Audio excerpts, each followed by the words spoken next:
Welcome to The Cap, where we are here to speak with college reps and other professionals in the field of college admissions to help answer all your questions and guide you through every step of the process. So if you're serious about college admissions, you've come to the right place. Are you ready? Let's talk about it. And now, here's your host, Dr. John Durante. Welcome to The Cap, the College Admissions Process Podcast. I am your host, John Durante, and I am here to introduce you to college admissions representatives and other professionals in the field of college admissions.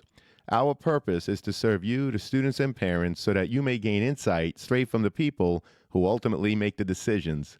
Regardless of whether you apply to a particular school being highlighted in a given episode, you should listen to all of them, as each guest will give you tremendous insight and advice on every aspect of the college admissions process, prompting you to come up with your own follow-up questions for when you visit campus or meet with a college admissions representative yourself. Don't forget to visit our website, www.collegeadmissionstalk.com, or the show notes of each episode to access the alphabetical list of all the colleges available with the related audio link to the right of each school. The alphabetical list provides you with on-demand access to all of the episodes so that you may listen whenever you wish. And if you want to receive links to episodes before they are released on the podcast, along with other related resources, please fill out the email opt-in form also available on our website and in the show notes of each episode. Lastly, please email me with any questions or comments at collegeadmissionstalk@gmail.com. So are you ready? Let's talk about it. Welcome to The Cap, the College Admissions Process Podcast. I am your host, John Durante, and it gives me great pleasure to introduce to you today Pamela Franco, who's an admissions officer at UC San Diego. Pamela, thank you so much for being here today. How are you? I'm doing well. Thank you so much for having me. I'm really excited to talk about all the wonderful things UC San Diego has to offer. Well, we're truly looking forward to it, Pamela. So let's start by me asking you, can you explain the UC system as a whole, and how does UC San Diego fit within it, including any differences or similarities within the UC campuses? Definitely. So the University of California, UC, is a public university system in the state of California. Now, California has two public university systems, the UCs and CSUs, along with the California Community College system. The UC system began more than 150 years ago and is currently comprised of 10 schools, 9 of which enroll undergraduates. Our schools are found throughout the state, from NorCal all the way down to us in San Diego. We are all research-based, and the UC system has more than 800 research centers, institutes, laboratories, and programs. Now, UC San Diego specifically, we were founded in 1960, but prior to that, we were still part of the UC system. Originally, we were a Marine Field Station for Berkeley, and then we became Scripps Institute of Oceanography, and then we transitioned to the UC we are today.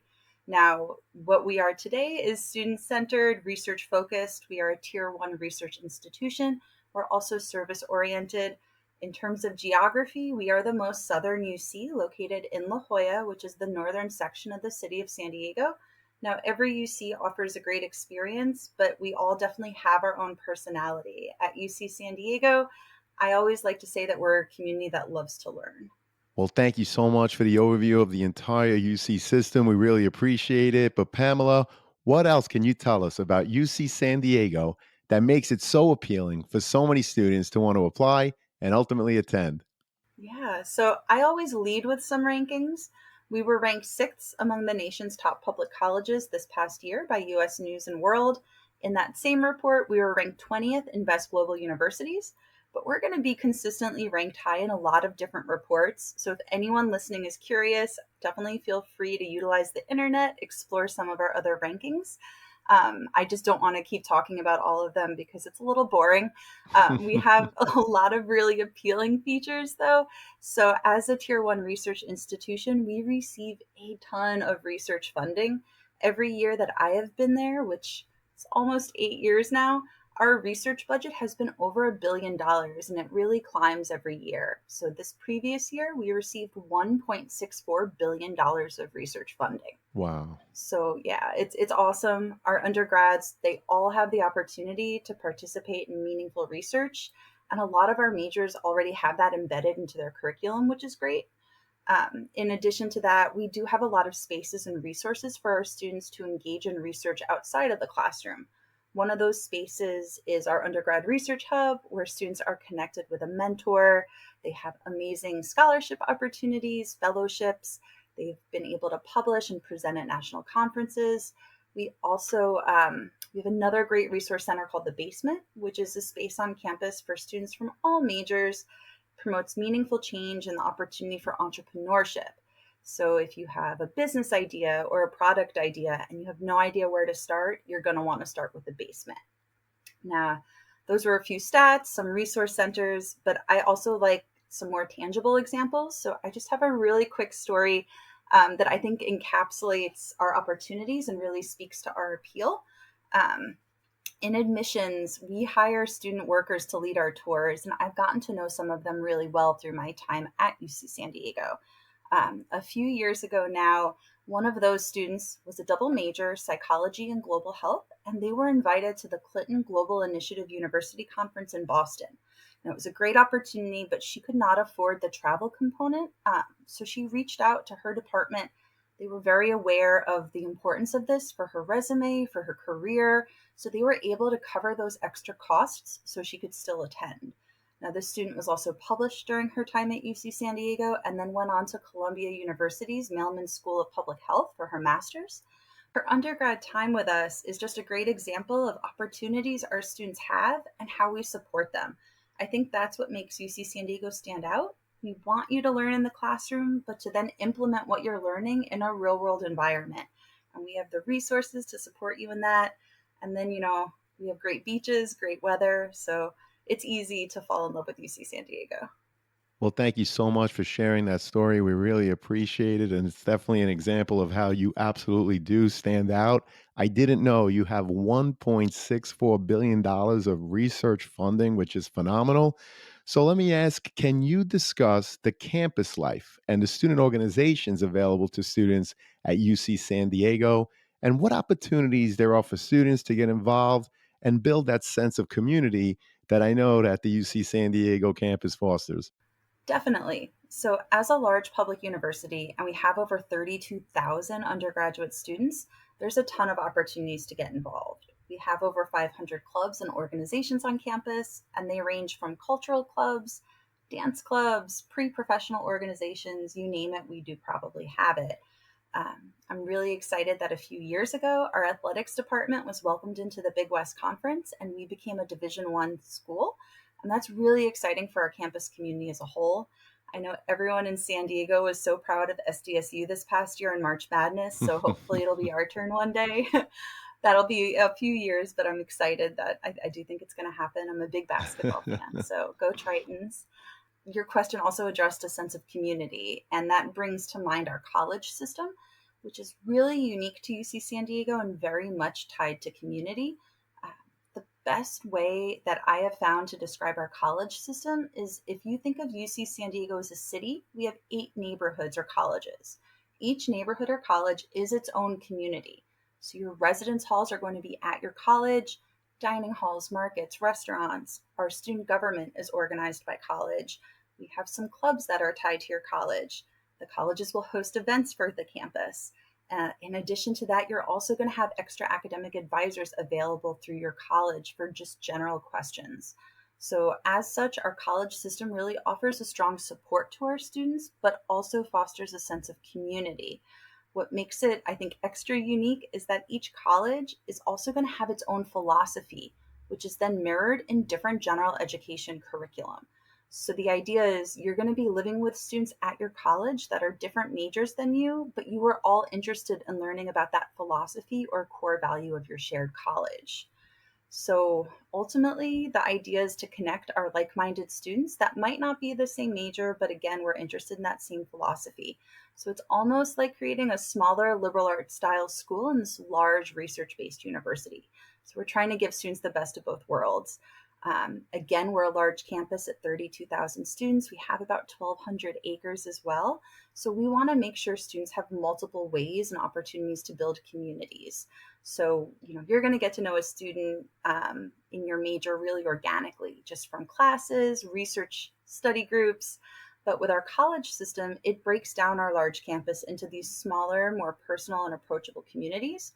And all of our colleges are right by each other. They're all walking distance to our library. And even if you're assigned one college and your friend might be assigned another, you're going to have access to every college's dining halls, restaurants, markets, and public spaces. So we really are just like neighborhoods within a city. It's a really unique and very engaging way to build community on campus. Well, we really appreciate that overview. It truly sounds like there's something for everyone. Over 500 clubs, D1 athletics. I really appreciate how you talked about your college system as a community. And by the way, I read a statistic recently that your retention rate, that's the number or the percentage of students that return after their first year, 95%. 95%, which is truly astonishing. I believe the national average is around 69%. And again, it's a testament to the work that you do in admissions to make sure that you have the right students on your campus, but also the great work that the UC San Diego system does to make sure that the students are happy and wanting to return year after year once they're on your campus. So, again, thank you so much, Pamela. We really appreciate it. And can you walk us through the UC San Diego admissions process, including the timeline and requirements for applicants? Any insight will be greatly appreciated, as students always want to know what happens once they submit that application to you. Definitely. And this might be a bit of a long answer, so I apologize up front. um, the application process itself is fairly simple, but it is time consuming. So it's important to note that none of the UCs accept the common application. Instead, we have one application for all of the UCs. So if you're applying to UC San Diego, UCLA, and Davis, for example, you're not going to be submitting three separate applications. You're just submitting one application, the UC application. Now, in that, you're going to indicate which UCs you wish to apply to, and then based on your selection, you'll be prompted to the appropriate screens for each UC. And it's important also to note you don't need to apply to the same major throughout the UCs. You can apply to microbiology with us and film at UCLA. It's totally fine. Um, Now, everything on our application is self-reported, which includes your coursework. So it's really important that you have access to your transcript when you're applying, and you do not go based on memory when you're reporting your grades and courses. While we don't accept any documents or transcripts during the application process itself, if you are accepted and decide to enroll with us, we do request a final high school transcript. And at that point, we're checking to make sure that what you put on the application matches your transcript. So another important component to remember, the UCs do not take letters of recommendation or any extra documents. With that being said, there will be certain majors at certain campuses that might have extra steps or supplemental applications or portfolios for you to submit. If you are applying to a major or department that does have that supplemental application component, you're going to be notified in the application. Pretty much a beige text box is going to pop up in the application after you select that major. That text box will give you a link regarding the supplemental submission. Now for UC San Diego right now, they're all optional but strongly encouraged and are mainly found within our arts and music programs. And those are optional portfolios. In terms of a timeline, the application for the UC system is always open August 1st. You can start filling it out then, but the submission period are the 2 months of October and November. So you can have everything filled out, ready to go August 1st, but you can't click that submit button until October. Now, it's important to note it doesn't matter when in that time frame of October and November you apply. We don't timestamp the application when you submit it. It has no bearing on your acceptance. With that being said, I do always tell students, don't wait until the last minute because you don't want to be rushing through that application at 11 p.m. on November 30th. Like Cinderella, it's going to be gone at midnight. So try and do it in advance. I believe your question also referred to requirements. So really quickly, I do want to cover that for everyone. We are asking our first year freshman students to complete 15 A through G courses, 11 of which must be complete by the end of your junior year. Now, for those of you listening that are not in California and are wondering, what is an A through G course? That's okay. It's just how California organizes high school subjects. A is history, B is English, it continues on. Now, the vast majority of states are going to have that same minimum requirement that you're going to need to graduate that we're checking for, those A through G courses. It very often matches up. It's just not called A through G in other states. With that being said, we do have a year that is a requirement of a visual or performing arts. That is not a requirement in every state. So if you are a student that is in that situation where your state does not require a music or an arts course to graduate and you don't have one, I would encourage you to reach out to one of the UC's admissions offices that you're interested in so we can go into more detail on other ways you might be able to meet that requirement. Sorry, I warned you that was a long answer. Sorry about that. Not at all. That was terrific. Thank you so much for the overview. Mhm. Just to sum up a few pieces, one application for all of the UC schools. You are not on the Common App. Your application is called, in fact, the UC application. You may apply, by the way, to different majors to different schools within the UC system, students. And of course, you said that there are no letters of recommendation, but you gave great advice in terms of checking the requirements of the particular major, as some do require a supplemental essay. I also appreciate you talking about the 15 A through G courses. And I also wanted to mention, Pamela, that if there are any links that you want me to include in the show note to explain any of this or more, please send it to me. And of course, I'll make it available to the students and parents in the show notes. I always offer a link to the Office of Undergraduate Admissions. But again, if there's anything further that you want to share, send it to me and I'll put it in the show notes for the students and parents. I also understand that UC San Diego is test blind. Pamela, can you explain what exactly does that mean? And what are the elements you look at when reviewing a student's application? Yeah, great question. So, test blind for us means we're not using the SAT or ACT for admissions at all. Throughout the UC system, actually, we're not considering SAT or ACT, so it is not a component in our review or our decision anymore. Even if you send us a score, we are not going to see it in our review, and it is not used for admission decisions. Now, at UC San Diego, to give you an idea of some of our numbers that we've seen recently, for first year students that entered in fall 2022, we saw 131,245 applicants. We were able to accept about 31,000 of those students for an overall admit rate of 23.7%. Now, the middle GPA range for those students was between a 4.1 and 4.3. And it's important to note, although we do have strong and competitive GPAs, we see a range of GPAs throughout our accepted pool. What we're really looking for ultimately are well-rounded students. We're looking for sustained extracurriculars. Volunteering is a large component in our review process, along with leadership. Did you hold any positions in clubs you were a part of? Were you a captain of a sports team? Leadership, though, can also be less formal. So, for example, if you're the eldest sibling and are responsible for picking up your younger siblings from school and watching them until your parents come home, that's an example of leadership, and you're displaying qualities we're looking for in an applicant.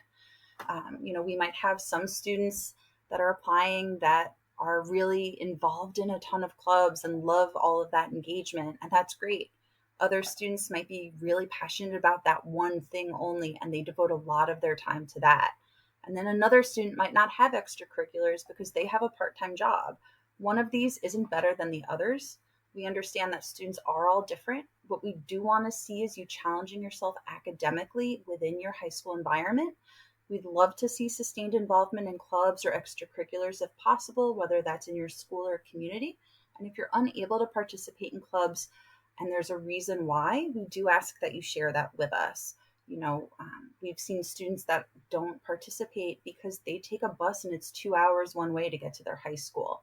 We would like to know that, and we take everything that you share into consideration. But as we mentioned earlier, we're not taking letters of recommendation or conducting interviews.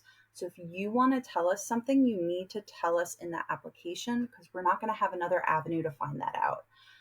There are 2 additional comment sections within our application that you can report that kind of information. And then one of our personal insight questions also gives you the opportunity to address challenges that you might have overcome throughout your high school. Hey, John. This is Danny from the University of Rhode Island. Dormify is my go-to for the most trend-forward and unique products for all of my rooms over the years. I love that no matter how my style changes, I can always go to Dormify for inspo to style my space. I cannot recommend it enough for anyone wanting to make their space their own. Thanks so much, John. Thank you, Danny, for introducing Dormify to our listeners. Dormify is a one stop shop for stylish and functional dorm decor, offering a wide range of stylish and functional products for anyone looking to decorate their dorms or small spaces. From bedding to wall decorations to storage solutions, Dormify has everything you need to transform your living space into a comfortable and stylish home away from home. Use our exclusive coupon code College Talk, that's one word, College Talk, to save 15% on most products when you shop at dormify.com or through the link provided in the show notes. Please note that if you make a purchase through the affiliate link or coupon code we provided, the podcast will receive a small commission from Dormify. But rest assured, we would only promote products that we truly believe in and think will benefit our listeners. And now, back to the show. Well, thank you so much for sharing the data, the overview, and of course, the great pieces of advice. So, Pamela, let's dig just a little deeper into your overall application review process. Do you use the student's high school GPA as indicated on their transcript, or do you recalculate the GPA using your own metrics? If so, what do you look at from a student's academic record, and how do you evaluate them? Great question. So we ask for a GPA of 3.0 or better for California residents and 3.4 or better if you're a non-resident. We do recalculate, and the UC GPA is unique because of how we recalculate. So here at the UC system, we're not looking at ninth grade for GPA purposes. We feel it's often a transitional year for students. So while we're checking to make sure you have those requirements, those A through G courses, ninth through 12th grade, we're not calculating your ninth grade into your GPA for admission at all. We are instead looking at your 2 middle years of high school, 10th and 11th grade. Obviously, 12th grade, you're going to be applying that fall, so we don't know what your 12th year grades are going to be. That's leaving us 10th and 11th. We will also weigh a GPA. So for California residents, that includes UC approved honors courses, AP courses, IB courses, and college courses. For out of state applicants, we're going to be weighing AP and IB courses along with college courses. Now, you don't need to calculate your UC GPA. We're going to do that ourselves. So you, again, want to make sure that you are inputting your transcript as it appears from your high school. But if you are curious, I'll make sure to share a link with you, John. A lot of students do like to calculate their UC GPA, and we have a website that gives you those instructions. Well, thank you so much. And of course, that'll be very helpful. And I also appreciate that you talked about the fact that you do recalculate the average put on the high school transcript. Mhm. You mentioned that in general, it's a 3.0 for in state students, a 3.4 for out of state students. So, of course, it does differ a little bit for your in state and out of state students. And I also appreciate that you mentioned ninth grade of high school. You look at it as a transition year, so you don't take it into account in terms of your overall GPA calculation. That's great insight. You also mentioned earlier that you test blind. Pamela, I was wondering, what are your thoughts on where the test optional trend, right? Most schools are going test optional throughout the country. What are your thoughts on where the test optional trends will be a few years from now? So I can't speak for other universities. It is definitely interesting to ponder. We've seen a lot of changes with standardized testing these last few years in particular. Ultimately, I think universities are going to do what is best for their institution. Now, at the UC system, we've thought critically about standardized tests for quite some time.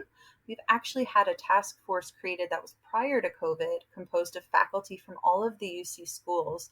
And that goal was to research the use of standardized testing for UC admissions. For us at the UC, we're going to continue to be test blind. So within 4 years, that's where I see our system, just not utilizing that at all. Fantastic. Thank you so much. And does UC San Diego accept AP, IB, or dual enrollment courses for college credit? Yeah, we do. So for AP exams, we're issuing 8 quarter units typically, sometimes 4 units depending on the test. And that's for scores of 3, 4, or 5. Now, IB schools, if a student graduates with an IB diploma score of 30 or more, They will automatically be awarded 6 quarter units of work and then 8 quarter units for higher level IB scores of 5, 6, or 7. In terms of college credit, the vast majority of college credit taken in high school from an accredited institution will transfer over. We're seeing most students taking pretty common courses like Intro to Psychology, Microeconomics, Pre-Calculus, English Composition. Those are all going to be transferable. It's really only when a student enrolls in a very specific course that we within the UC system do not offer that we can't give credit.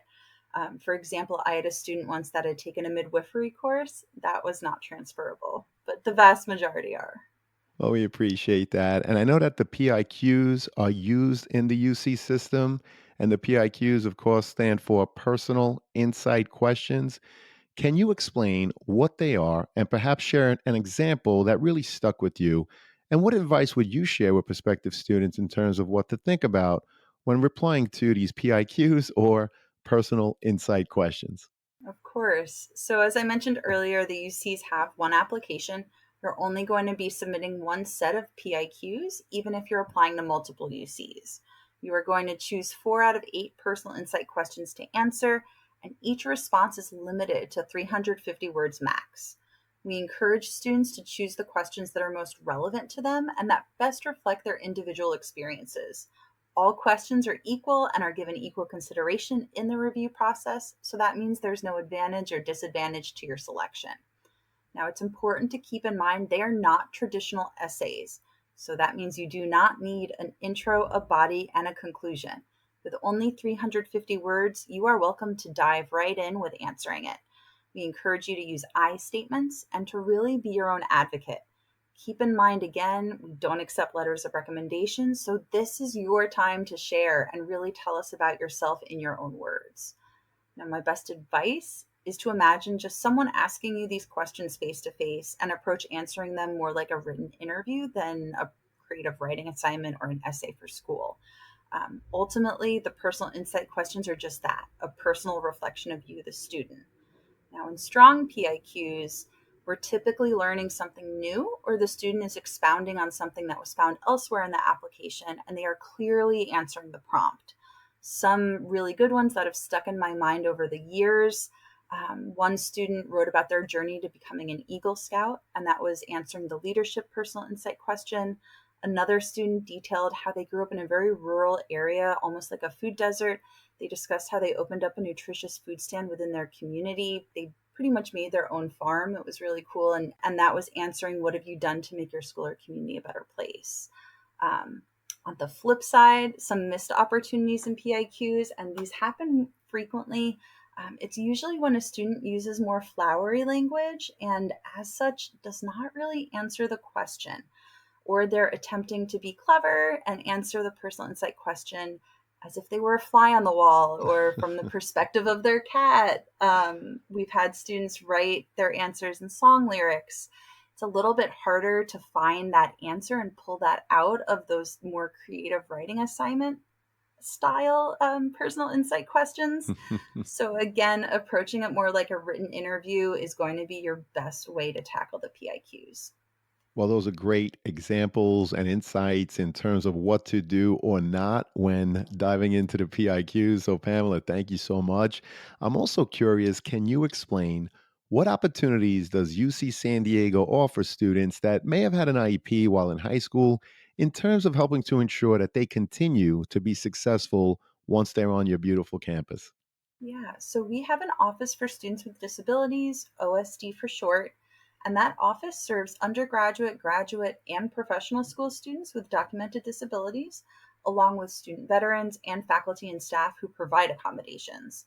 So OSD works with a variety of departments and programs across our campus to provide access to learning and internship opportunities for students with disabilities.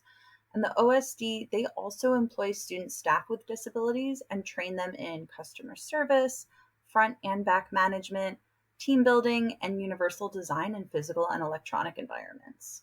Well, thank you so much. And Pamela, I was also curious about students aspiring to play sports while in college. What advice do you have for prospective student athletes in terms of making their intentions to play known? So, on our athletics website, and I'll make sure to share that with you as well so you can share it out with your listeners, we have a section that is for recruits, and within that section, you can find a recruiting questionnaire.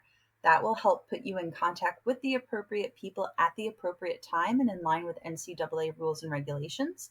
I would also encourage you to connect with your high school coach. They should be aware of the appropriate steps to take. But just kind of going on our athletics website and exploring that'll give you all of the steps that you need to really let your intentions be known that you're interested. Well, thank you so much. This has been a phenomenal conversation. Pamela, before I get to my last question, I was just curious. Is there a question that I didn't ask that you wish I had, or any other topic about UC San Diego that just didn't come up that you want to leave with us at this point? Oh my gosh, you're putting me on the spot now. So I think you've really covered a lot of bases. On a more personal note, I'm from New York and I recruit often on the East Coast for UC San Diego. I do talk to students and let them know I am from New York, and if they have just questions about the cultural differences, East Coast, West Coast, to ask me. So just to share with some of your listeners that might not be from California or have ever visited, if you're from the East Coast, I always let students know there's actually really good pizza in San Diego, which you would not think. We have our own little Italy section, which is great. So really delicious food. People still tell me I walk too fast because it's a much slower pace here. So just like cultural differences are some things that I address, but I think you've done a great job of just talking and figuring out what makes UC San Diego unique. So thank you. Well, thank you. And like you said, you're originally from New York, but you have the great pleasure of living right outside of the campus there in beautiful San Diego, California. So, Pamela, thank you for your time and insight today. This has been phenomenal. Unfortunately, it does lead us to the last question, which is, what are your top 3 pieces of advice that you would provide a student and their parents getting ready for the college admissions process? Yeah. So first, I would say do your research. There are a ton of colleges out there, and many of them might be a good fit for you. The internet allows you such a great opportunity to explore school without even stepping foot onto campus. So I always encourage students to utilize a lot of different websites, the college admissions website that you're interested in, since many schools are going to have different deadlines and requirements, but also to look at whatever major you're interested in, that department's site, specifically their research opportunities. Reading a school's newspaper is a great way to get additional insight, hearing it from the students directly.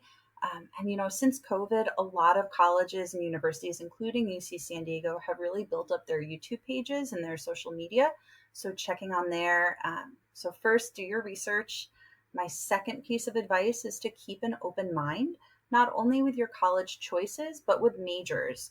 So colleges and universities might have majors you have never even heard of, but would be a really great fit for your ultimate career goals. I know I've counseled more than a handful of students that thought they wanted an engineering or computer science, but after talking with them and then they explored our different websites, realized their interests lie more in cognitive science or data science. They just didn't do that research. So do your research, keep an open mind, and then finally just breathe, enjoy your senior year. I know that sometimes is easier said than done, but try and have fun because everything's going to work out fine. Well, Pamela, once again, thank you so much. This has been a phenomenal conversation. Your insight and your time today, truly appreciated. I'm so happy, as I know that this is going to help a lot of students and their parents as they navigate through the college admissions process. We hope to have you again, Pamela. You were awesome. Thanks again. Awesome. Thank you so much.